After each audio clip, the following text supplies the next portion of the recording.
Bismillahirrahmanirrahim. Allah subhanahu wa ta'alaga çeksiz şükürler. Peygamberimiz Muhammed Mustafa sallallahu aleyhi ve sellem'ga salavat salamlar aytkandan keyin hurmattуу musulman bir toğandar, bugünkü cuma günümüz kut bolsun. Bardığımыздın tilekleribizdi Kudayım kabul kılsın. Mına Şaban ayındağı mına ortolap baratabız. Bardığımızga kuvanıç bolgon Ramazan ayları gelatat. Man fariha bi dukhuli Ramadan harramallahu jasadahu ala niran dep ulularыбыз aytkan ulu sözдөр bar. Kimde kim Ramazan gelatat dep jönele жүрөгүнөн sүйүнүп койгон болсо ошонун денеси тозокко арам болот. Тозоганын денесин күйгүзбөйт дейт. Сүйүнүп койгон үчүн деп. Урматтуу бир туугандар, Рамазандын босогосунда турабыз. Бири-бирибизди сыйлашканды үйрөнөлү. Бири-бирибизге урмат кылганды үйрөнөлү. Мечитке келгенде bir туугандар, спорт залга кирсең, спорт залдын өзүнүн тартиби бар. А жерге барып намаз окусаң, намазыңды окутпайт bir тууган. Көрдүңүз, мечитке келгендечи, бу тартибибиз менен бололу да таксырлар. Дагы bir жолу айталы. Келгенде телефон чукуубуз келсе башка жерге отуралы. Дагы bir кайталатпагылачы ушул нерселердечи. Улам айтып атабыз, эң адептүү адамдар, эң ыймандуу адамдар мечитке келебиз деп коюп, кайра тескерисин кылып атабыз да. Жаш бала эмеспиз, биринчи класс эмеспиз. Эми айтсам мындай кол менен көрсөтүп айтсак капа болосуздар таксырлар. Мындай кылбайлы. Пайгамбарыбыз саллаллаху алейхи ва саллям буниял исламу ала хамс шахадатан ан ла илаха иллаллаху ва анна мухаммадар расулуллах ва икамас салати ва итаз зака ва саум рамадан ва хаджал байти ман истатаа илайхи сабила. İslam dininde farzlar кандай көптөгөн farz бар. Бирок ошонун эң фарздардын омурткасы боло турган Алла Таала ушу болбосо исламы адамдын туткан дини кыйшайып кете тургандагы фарздарды фарз кылып койгон. Ислам дини 5 түркүктүн үстүндө курулган дейт. Bir туугандар, бу потолок, мына бу зданиянын крышасы бу 4 стенанын үстүнө курулган. Bir жагын алып салчы, крыша турабы, көрдүңүз да. Ошо үй болобу, ошо bir жагына бу дубалдын bir жагын алып койсоң үй болбойт. Ошо сыяктуу bir туугандар, биздин исламыбыз, мусулманчылыгыбыз толук мусулман. Менин диним ислам болсун, мен мусулман болоюн дей турган болсок, ушу 5 түркүктү Алла Таала исламга түркүк кылып жаратты дейт. Биринчиси, жүрөгүңдөн Алла Тааланын бар bir гана Алла Таала менин Кудайым деп ишенесиң. Пайгамбарым чын, Мухаммад алейхиссалам чыныгы Алла Тааланын пайгамбары деп толук ишенесиң. Толук ишенгенден эмне? Bir күндө 5 маал намазыңды тургузасың bir тууган. Исламдын шарттарынын бири. Андан кийин бай адамдар бул дүйнөгө жаралганда бирөөбүздү Алла Таала бай кылып коет экен, рызкыны кең кылып. Бирөөбүздү кедей кылып коет экен. Ал кедейлик дагы адамдын күнөөсүнөн эмес экен. Бизден 100 эзе акылдуу адамдар көчөдө нанын таап жегенге мүмкүнчүлүгү жок. Алла Таала ошондой рызкысын bir хикматтар менен, сырлар менен кыска кылып койсун, эмне болот көрдүң? Эмне кылсын бечара. Ошон үчүн урматтуу bir туугандар, бай адамдарга зекет бериш фарз экен. Үчүнчү. Төртүнчү эмне? Астыбызда Рамазан айы келатат. 2 жумадайын Рамазан айына киребиз. Рамазан айы келгенде ошо ден соолугу мүмкүнчүлүгү жеткен адам Рамазан айында толук орозо тутуш. Анан акыркы ошо түркүк болгон фарздардын бири адам баласы мүмкүнчүлүгү жеткен, байлыгы жеткен, ден соолугу жеткен, мүмкүнчүлүгү бар адам өмүрүндө bir жолу ажылыкка барып ажылык кылуу. Ушу 5 фарз İslam'dın türkügü bir tuğandar.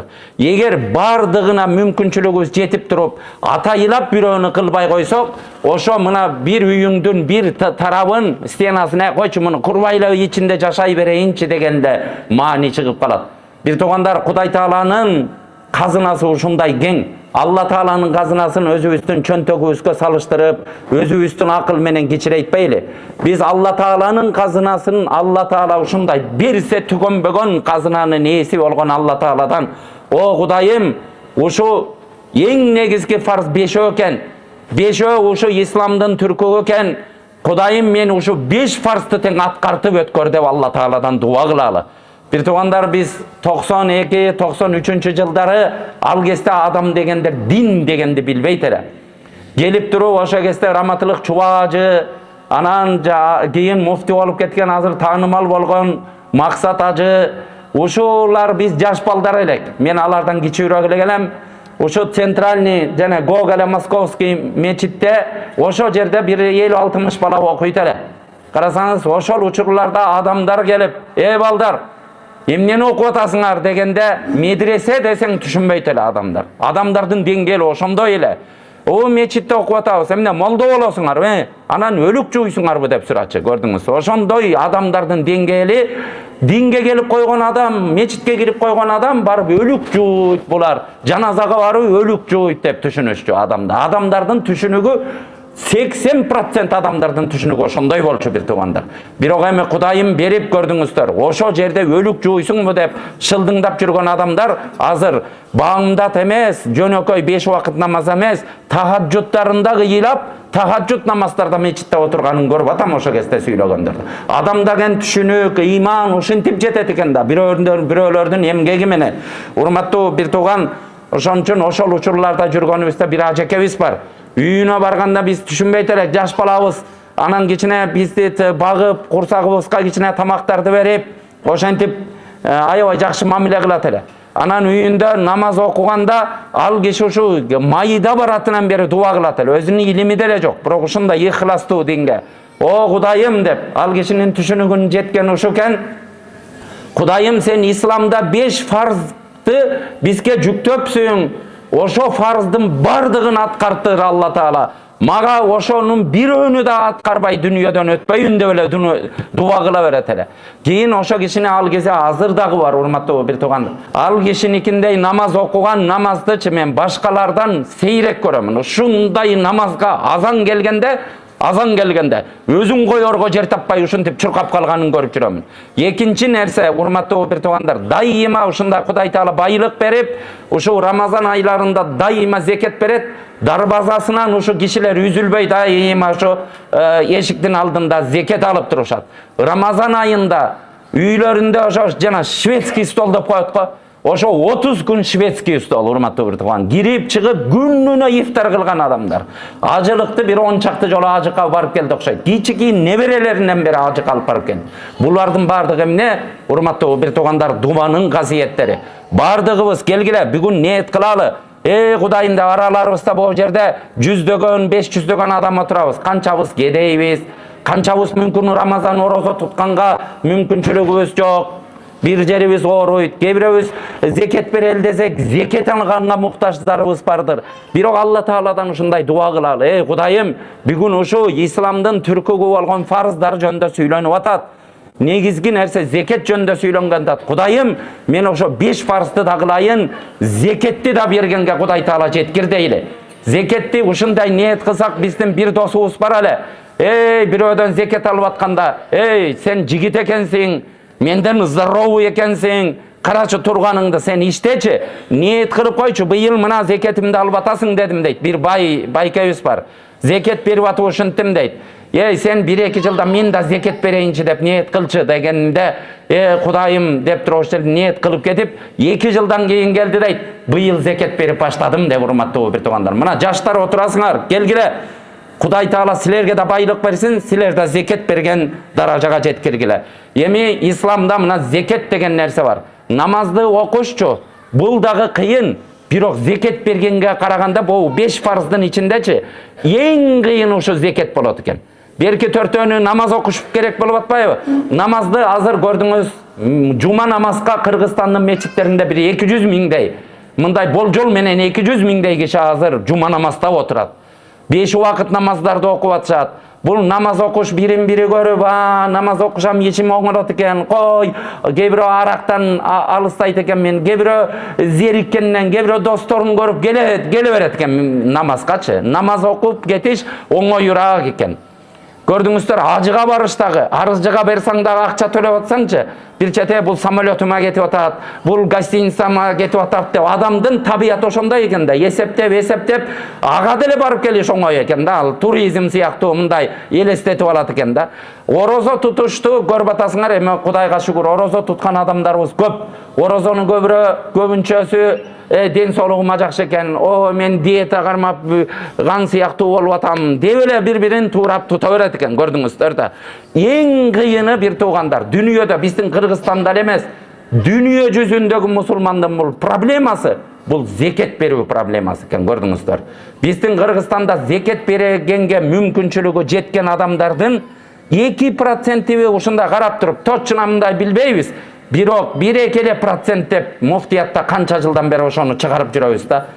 Көрдүңүз, 100 киши зекет бергенге мүмкіншілігі бар киши болсо ошонун 2 берет экен да, 98-и мүмкін мындай бербеген сыяктуу да, көрдүңүздөр да. Бұл зекет берүү деген чөнтөктөн чыгаруу, бұл зекет ушундай кыйын ибадат экен, көрдүңүздөр.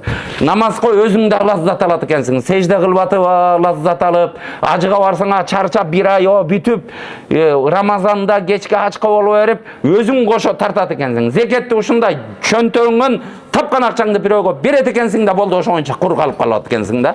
Ошого урматтуу бир тууган, зекет фарздардын ичинен зекет берүү эң кыйын болот экен. Бирок Алла Тааланын астында бардыгыбыз жакшы ниет кылалы. Кудайым иншалла өмүрүмдүн аягына чейин малдарымдын ичинде Кудай берген, сен берген малдардын бардыгынан зекет берип өтөм деп. Зекет деген эмне дегенде мунун мааниси, урматтуу бир туугандар, мунун улугаттагы мааниси бар. Бизде кой деген сөздү кыргыздар билесиңер. Кой десең союп жеген койду түшүнөбүз. Koy deseng, koyup kal, telefonunu koyup kal деген. Koy, jön otur деген söz. Bravo, gördünüz. Koy deseng bir onu koyup var, urbi деген sinonim söz. Oşo siyaqtуу har bir sözdün da manileri bolot. Zeket деген sözdün manisi kanday bolot dese, birinci manisi tazalanуу deyt. Maldarыңды тазалайт экенсиң. Сенин Алла Таала берип турган малдарды тазалап жуугандай, үйдү тазалап жуугандай зекетти бергенде мал дүнүйөң тазаланат. Екінші нәрсе бұл өсүү, көбөйүү деген мааниси бар. Зекет берген адамдын мал дүниесі көбөйүп кетет. Бир туугандар, ушуга ишенели. Зекет берсеңиздерчи, бу кичине, быйыл эсептеп туруп, азыр бу жарым сааттын ичинде зекетти баштан аяк мынчадан мынча дегенди түшүнбөй каласыңар. Каалаганыңар келгиле түшүндүрүп беребиз. Канча акчадан канча зекет берилет, канча койдон, канча төөдөн, канча уйдан, канча алтындан, канча сен бизнес кылып койгон нерселериңен эмне нерседен зекет бериш керек. Карасаңыздар, муну отуруп түшүндүрүп беребиз. Мисал үчүн, бир 5000 сомдук, 10.000 сомдук зекет бере турган болсоң, Кудайым ошону иман менен бере турган болсоң, бир тууган, эмки жылы 100.000 сомдук зекет берген даражага жетесиң. Малың ошончо көбөйөт. Зекет билесиңер 40тан биринен берилет. 40 коюң болсо бирөө берилет, көрдүңүздөр. 85 грамм алтындын баасындагы акчаң болсо, бул бир 3-4 миң доллар, эми алтын өзүп ылдыйлап турат да, быйылдагы алтындын баасы өсүп атат, дагы өсөт. Былтырлары бир 400.000 сомго жеткен акчасы бар киши, үйүнөн, башка өзүнүн тиричилигинен башка запастагы акчасы киши, ошо бай деп эсептелинген дагы ошондон 40тан бири, 2,5% 40тан бири кедейген малга берилет. Быйыл эгер ошо 40тан бириң берип аткан малыңдын 40тан бири 10.000 сом болуп аткан болсо, Кудайым буюрса бир жакшы ниет менен берсең, эмики жылы 20.000 сом берерсиң, аркы жылы 100.000 сом берерсиң, кийин миллиондогон акча берерсиң, кайдан билесиң. Кээ бир туугандарыбызды көрүп жүрөбүз. Ушундай Алла Таала ушундай байлык берип коюптур. Мага өздөрү айтты, сом менен эсептеп бергенде канча миллион болуп кетип дейт. Анан бага адамдын чөнтөгүнөн чыгыш аябай кыйын экен дейт. Кийин доллар менен эсептедим дейт. 80.000 сом, 88.000 сом деп бергиче 1000 доллар деп берип койгон оңоюраак экен дейт. Мындайчы адамдын сезимине көп мындай жүрөгүңдү оорутпайт экен дейт. Доллар менен мынча берип коюп атам деп анан өзүмдү өзүм ошентип соор атам дейт. Кудай Таала ошондой берекени силерге да берсин. Урматтуу бир туугандар, көзүм менен көргөн нерселерди айтып атам. Ошо зекеттин мааниси тазалануу, өсүү, көбөйүү, береке алуу, таза болуу деген маанилери. Мунун шарияттагы мааниси эмне? Бир өлчөмгө жетет. Байлыгың Алла Таала жөн эле кыйнай бербейт. Кедей кишини эптеп квартирага төлөп аткан адамды зекет бер дебейт. Бай адамды бер деп атат. Бир туугандар. Байлыктын да канча өлчөмдө? Байлык ар кандай да. Кээ бирөө байлык деселебизчи, жана чоң миллионерлерди элестете беребиз. Байлык деген бир аз өлчөмү бар. Ошо өлчөмгө жеткенде адам бай болуп эсептелинет. Зекет ошондо фарз болот. Бул жерине келип коюлат ошо. Зекетти бериш керек, көрдүңүздөр да. Урматтуу бир туугандар, эми шарияттагы мааниси байлыгы бир өлчөмгө жеткенде дейт. Ошо өлчөмгө жеткенде дагы канча? Ошо белгилүү үлүштү belgilүү шарттар менен Алла Таала белгилеп берген адамдарга берүү. Көрдүңүздөрбү, урматтуу бир туугандар? Биз зекетте эле ар кимге бериле бербейт. Атама берип койдум зекет дей албайсың. Атаңа зекет бере албайсың бир тууган. Бир байга эле жөн эле досторун чакырып туруп, мынтип тамак берип койдум зекет, ал зекетиң болбойт. Белгилүү Алла Таала көрсөтүп берген, мына буга бер деп, мына Алла Таала көрсөтүп берген пайгамбар хадистерде мындай кедей болсун, мискин болсун, бул болсун, малынын өлчөмү бул болсун деп шарият көрсөтүлгөн адамга берилет дейт. Урматтуу бир туугандар, бардыгыбыз бүгүн жумаларда дуалар кабыл болгон жерлерде отурабыз. Жакшы дуа кылалы, жакшы ниет кылалы.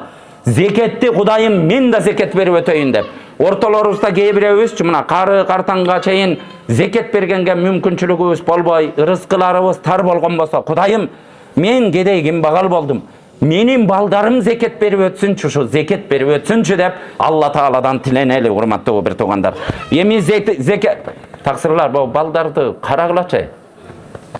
Зекет деген, урматтуу бир туугандар, бир садака бере турган болсок көчөрдө, ал ыктыярдуу бир сооп табабыз деп беребиз. Зекет деген бул фарз, бул милдет башыңдагы. Муну кутулушуң керек сен. Ал сенин акчаң эмес. Мал дүнүйөдөгү зекет бир тууган. Ушуну жакшы түшүнүп алалы. Сенин малыңдагы жана зекетке, байлыгыңдын өлчөмү зекетке жетип калбадыбы? Ошонун 40тан 1 болгон нерсе ал сенин акчаң эмес. Ал тетиги кедей кембагал, тетиги жесир болгон, кембагал болгон, 5 баланы кучактап отуруп калган. Силе биздин курсагыбыз ток экен, билбейбиз. Ток бала ач бала менен ойнобойт дейт бир туугандар. Курсагыбыз ток үйдө отурганда баарын ушундай элестетпейли. Баягында байың делечи ошондой эле ойлонот экен. Баягында бир ошо колунда бар адамдар менен отуруп ушундайлар бар десе, ошондой барбы дейт. Ал билбейт экен ошондой адамдар бар экенинчи. Билбей өзүнүн жашоосу менен жашап жүрө берет экен да, күндө ресторандарда тияка бияка кутуруп жүрө берет экен да. Адам арала дейт. Ошон үчүн эмне үчүн оорулууну зыярат кыл, барып туруп адамдардан кабар ал деп динибизде пайгамбарыбыз айтат да, көрдүңүз да. Оорууну зыярат кылганда тиги жилмассивтерге баргылачы, жаңы конуштарга барып көргүлөчү кандай экен, адамдар кандай жашап атат. Азыр кышында көмүрү жок, ушинтип отуруп алып туруп журкандарды чулганып отурган адамдар канча.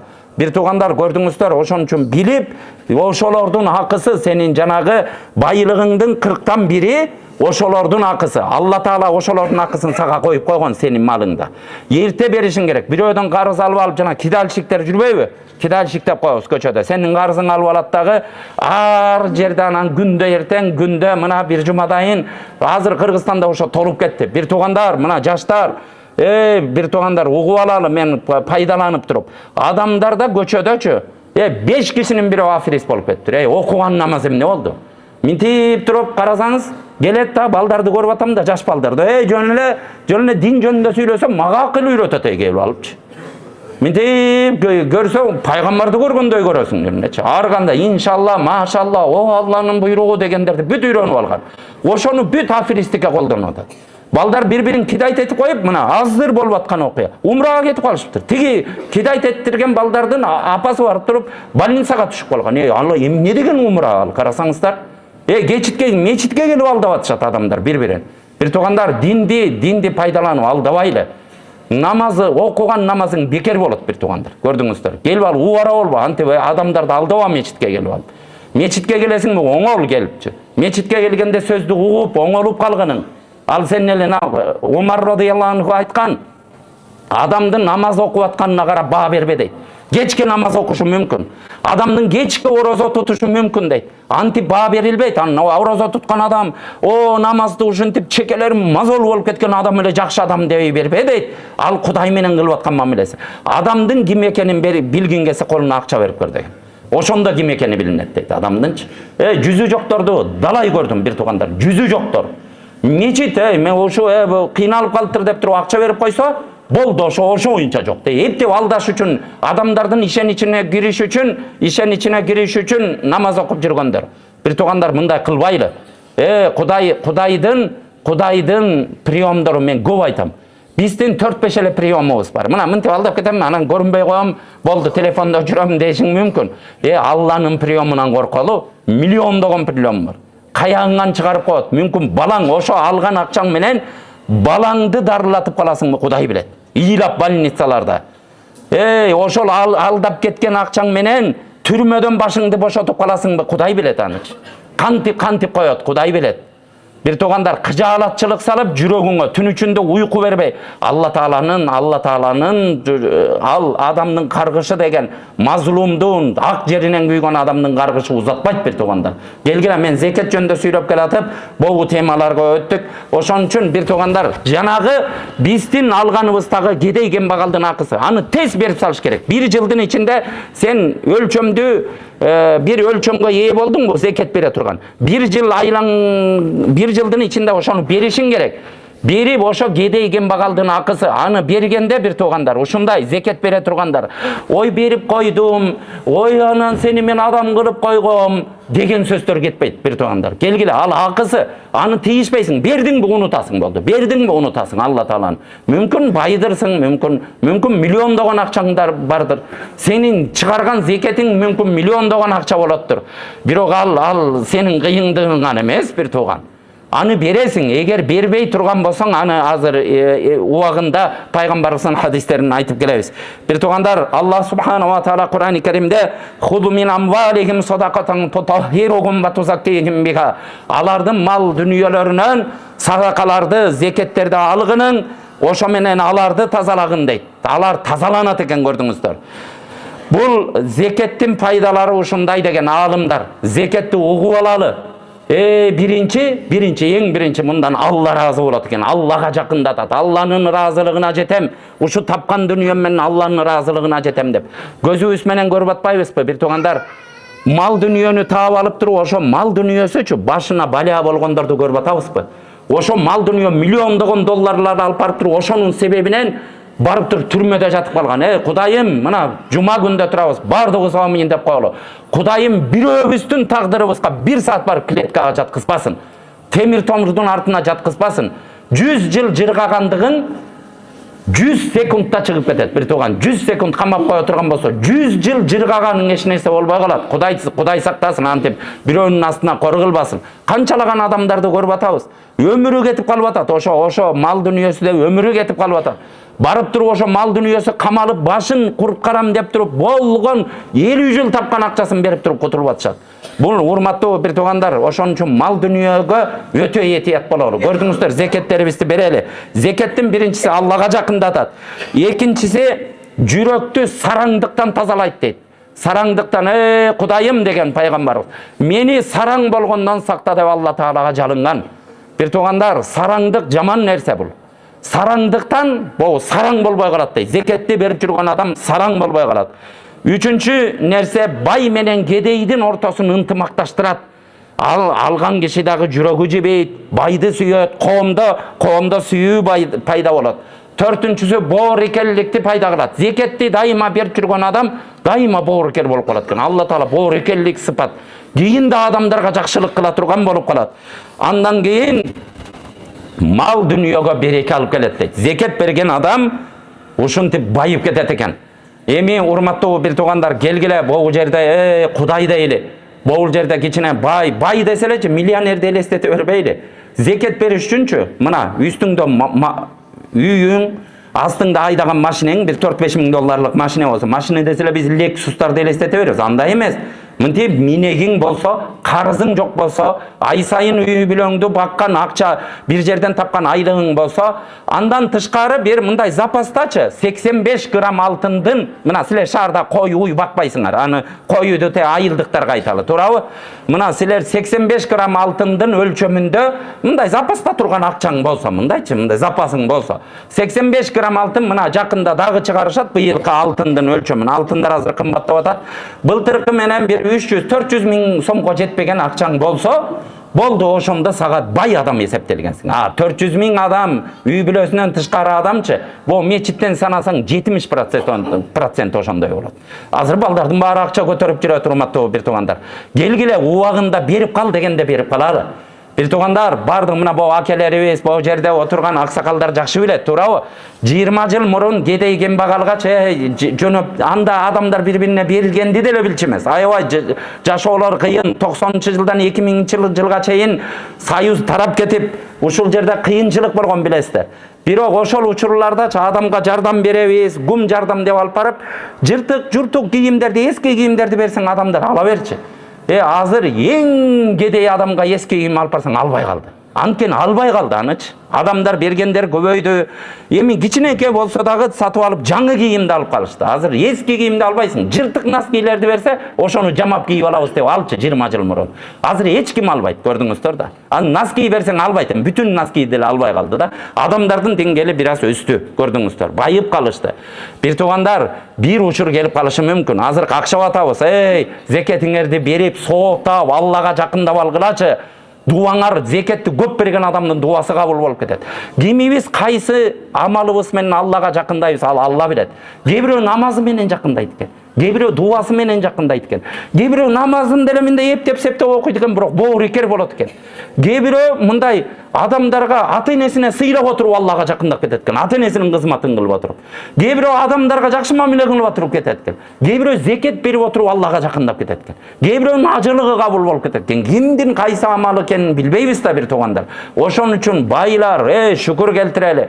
Жанагы зекетке малынын өлчөмү, мал дүнүйөсүнүн өлчөмү жетип калгандар, Кудайым деп, сразу зекеттерибизди берели. Эгер зекетибизди бербей турган болсок, урматтуу бир туугандар, Кур'ан-ы Керимде Алла Таала وَالَّذِينَ يَكْنِزُونَ الذَّهَبَ وَالْفِضَّةَ وَلَا يُنْفِقُونَهَا فِي سَبِيلِ اللَّهِ فَبَشِّرْهُمْ بِعَذَابٍ أَلِيمٍ. Kur'an'da Allah Taala'nın sözü. Ушундай адамдар дейт, алар алтындарды, күмүштөрдү, байлык, акча, долларлар жыйнап алгандар, бирок Алла жолунда зекеттерин бербегендер, Алла жолуна иштетпегендерди айтып койгун дейт. Аларга эскертип айтып койгун, аларды жан чыдагыс азаптар күтөт дейт. Урматтуу бир туугандар, Алланын азаптары жаман. Ошо тапкан дүнүйөңдүн бардыгы өзүңө тозоктун отуну болуп калышы мүмкүн.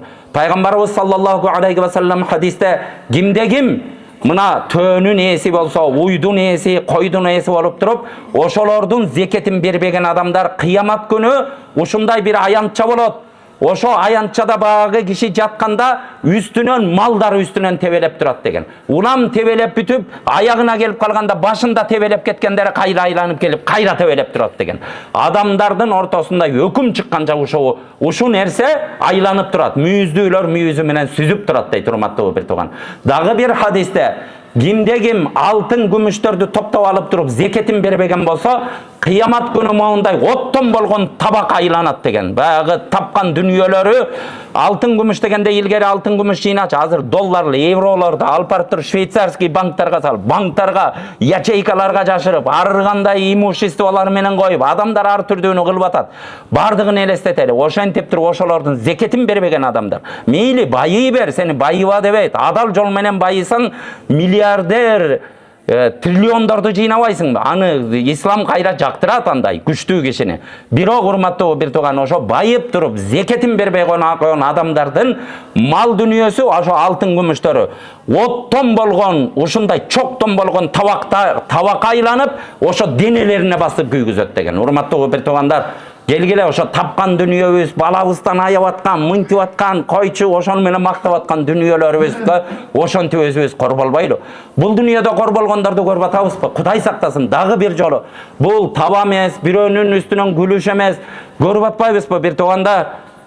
Моунча деп туруп камалды, мына бу жерден экен, мына моунтип туруп азап, ал жерден инфаркт болгон, үй бүлөсүнө чыга албай калган абалдарды көрбөй атабызбы? Ошо нерселерден үлгү алалы. Бул дүнүйөнүн азабы ошо экен. Кыямат күнүндө фарзды кылбай койгондун азаптары ул Алла Таала бардыгыбызды сактаган болсун. Дагы бир хадисте бир туугандар, кимде ким Алла Таала бирөөгө байлык, мал дүнүйө берди, ошо мал дүнүйөнүн зекетин бербей койгон адамдын мал дүнүйөсү уусу көп болгон эркек жылаанга айланат деген. Эркек жылаанга айланып туруп, ошо жылаандын азабында калат деген. Мал дүнүйөң жылаанга айланып туруп. Кудай сактасын, биз жылаан менен бир тебенек аттын жанына бара алабыз, бир кабанак иттин жанына бара алабыз. Жылаан чыгып койсунчу, бул жерден баарыбыз качып кетебиз. Урматтуу бир туугандар, Elesteteli kıyamet gününde oşo yemen berbegen zeketin berbegen mal dünyanın jılan kaylanıp oşonun azabın görösüň deyt. Bardığыбыз bul nerselerdi göňülübüzge alaly. Bizde bilesler sahabalar uşunday meýerimdүү bolgon. Sahabalardın meýerimin büt adamzattın meýerimine bir sahabanın meýerimi öýde turgan. Paygambarыбыз bul dünýäden getkende adamdardın arasında ar kanday bolup bir adamlar bir Arap uruğları zeket berbeýip istep çykkan. Oşonda Abu Bakr radıyallahu anhu halifatta musulmandardın padişası bolup turganda oşolorga karşı soğuş açam degen. Soğuş açam degende Umar radıyallahu anhu gelip ya Abu Bakr emi jönele koyboýlu degende jok degen. Zeketin murun paygambardın uçunda berip jürüp oşonda berigen zaketinin monda bir jipçeligin berbey kala turgan bolsa da ayagına çeyin güreşem degen. Soğuş açkan gördüңүздөр. Urmatly bir tugandar, oşonço meýerimdүү adamlar biröňgө soğuş açabı. Birok zekettin oşonçoluk farz ekenin oşonçoluk çuңkur түшүнгөн adamlar oşondoy kılgan. Geliңizler urmatly bir tugandar, bardığыбыз uşul jerge gelgende jakşı niyet kılalı. Ramazanın astında turabız. Kudayım Ramazanга jeteli, zeketlerimdi berem. Zeketke jetpegender dagı Kudayım sen ulusuň. Sen rızkılandırıp koyosun Kudayım. Sen jokton bar kılıp koyosun. Sen kadır barktuğunu kor kılıp da koyosun. Kor bolup жүрgөнü kadır barktuğu da kılıp koyosun. Sen mülüktü, bayılıktı kimge kağlasan beresin. Kimden kağlasan anı alıp da koyosun. Sen bardığına kadır bolgon, bardığına güçün jetken zatsın. Kudayım meni da adaldan maga da bayılık ver, men da zeket bereyin dep jakşı niyet kılalı. Zeketke malı jetkender bir tugandar бүгүntөн başlap erteň berem emes erteň saufa des saufa jundum min junudi şeytan deyt. Azır kılam erteň kılam biraz eseptep alıp kılam degen de saufa deyt. Saufa bul şeytandın kurallarından bir kural deyt. Erteň ölüp kalışың mümkün bir tugan. Бүгүn barıp turu eseptep turu erteň ılaýyktуу kişilerge berip koýgula. Gördüňüzler. Zeket kimlerge berilbeyt? Kafirga berilbeyt. Ateneden öýde mınday anı zeket menen alday albaysın, anı bagışın gerek. Balaň ne bereng tetigi primoy ıldy. Anan bay adamga berilbeyt. Andan başka bir tuganga da zeket berse bolat. Bir tugandar koşunaňa tetigi eптеп жүрgön oşo zeketти de anan bay adamga berip koýbogula. Bay adamga zeket ötpeyt. Barıp turup eseptep bilbeseňer gelgile meçitte mına buga ber, moğunça ölçöm ber, mına moğunça dollaryň bar eken moğunçasyny beresiň dep. Azır moğdodan göböme jok. Taşırgıty bizeň moğdonun başına tiýip atat azır. Gördüňüzler. Büt Astanovka saýyn meçitler bolup atat. Kudaýdyn myzamyny atkaryp kalaly bu wagtynda. Kudaý taalam bardığыбызга ийгилик bersin. Anan eň akyrynda aýtarybız bayka mamleket boýunça muну suranyp atышкандар. Bizde urmatly bir tugandar Kırgızstan köp ulutlu өлköbüz 80 ulut jaşayt. Bir tugandar köpübüz musulmanbız. 90% musulmanbız. Gelgile musulmançylykty köpöýtölü. Bir-birimiz menen ынтымакта bolaly. Sen Kırgız, sen Özbek, sen Uygur, sen Tatar debeýçi. Bir-birimiz menen imandaş bir tugan bolaly. Gede uşunday jatındaş bir tugandaryň bar, bir eneden tuğulgan. Birok gede pikirin gelbey kalışı mümkün. Birok imandaş bir tuğan degen. Allah Taala kimde söyledi? Ya yuhannas, o adamlar, inna halaknakum min zakarin ve unsa. Silerde biz erkek ayalı kırıp jarattık. Vaj'alnakum şu'uban ve qabaila li ta'arafu. Silerde uru kılıp bölüp koyduk. Bir-biriňerdi jakşı tanışı üçin deyt. Inna akramakum indallahi atqakum. Silerdin maga jakыныňar, maga süýüktürüňer kim? Silerdin takwarağıňar deyt. Allah Taalanyň işi uşu eken. Takwa adamdy jakşı göret eken. Biz bolsa kayça al Özbek turbaýby, al Tatar turbaýby dep özübüzde ulutçul bolgon jakşı emes. Bir tugandar gelgile tuğra ulutubuzdu süýölü, ar kim özünün ulutunun uluttuk giyimin giysin, ar biri tilinde süýlesin. Birok jüregibizde takwalardy jakşı göreli. Bir-birimiz menen ынтымакта jaşaýly. Bölünüp jargylууga barbaýly. Allah Taalam bardygybızdy koldagan bolsun. Kudaýym inşallah bardığıňardyň rızkyňarga bereke bersin. Бүгүn muna uşul meçitde Kudaý Taaladan jalnarym. Bu jerde kim jaş bala üýüne çykyp atkan jaş bala telefon çykyp oturgandar bardığıňarga baýlyk bersin Kudaýym. Bardığıňardy zeket bere turgan kılsın. Telefon menen uwara kılbay, zeket berýüw menen uwara bolup kalgyla. Allah Taalam Kudaýym inşallah dualarybızdy kabul kılıp Ramazanga aman esen jetkizsin. Allahu